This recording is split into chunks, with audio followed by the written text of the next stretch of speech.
Автономияны фукаря хем маргинал категориялардан инсан пексексара каршылашарлар, түрлі сорышларның балы инфраструктуралан, дава ишлерінен хакларын бозылмасынан, да хепсі bunlar engel ederler onlara yetişme doğru юстицияя. Nışınıda юридик клиникадан başı Natalya Borçlu. Bu orada mahsus doklad hazırlandı. Nerede derinden açıklandı bu проблемалар.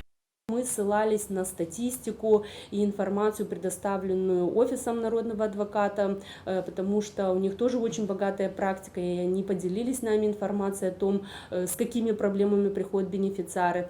Мы проанализировали статистические данные различных госучреждений, пообщались с социальными работниками, ассистентами, адвокатами, для того, чтобы информация, которая отражена в докладе, была наиболее полной.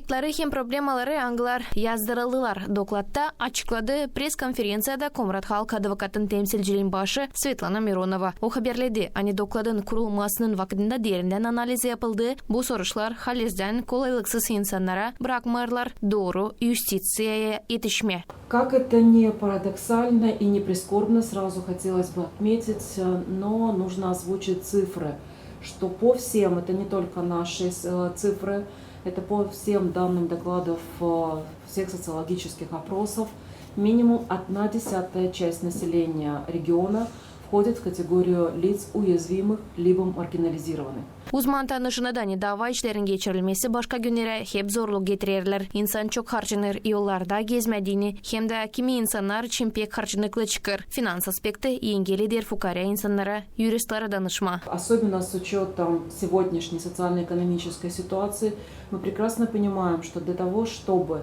обратиться за помощью минимум в территориальный кадастровый офис, для того, чтобы переоформить свои права на то или иное имущество, необходимо выплатить достаточно серьезные суммы, которые являются неподъемными для большинства наших граждан. Ekspertlar verirler nasat kuvvetlere, yapsınlar kolaylıkları, hepsi cümle yapılara kolaylıksız insanlar da yetişsinler. Ta derinden açıklansın vatandaşlara nasıl da kolay varınca yuridik yardımını kabul etme, hem kolay doğru юстицияя yetişmediğini. Niçin ışınadı Natalya Borçlu, derin analiz burada dokladta yazdırıldı da onu bulma varınca Legal Clinic MD saytında. Doklad nasıl kolaylıksız insanlara doğru юстицияя yetişmeye kuruldu, yuridik klinikasından Şvetsiya devletin yardımından.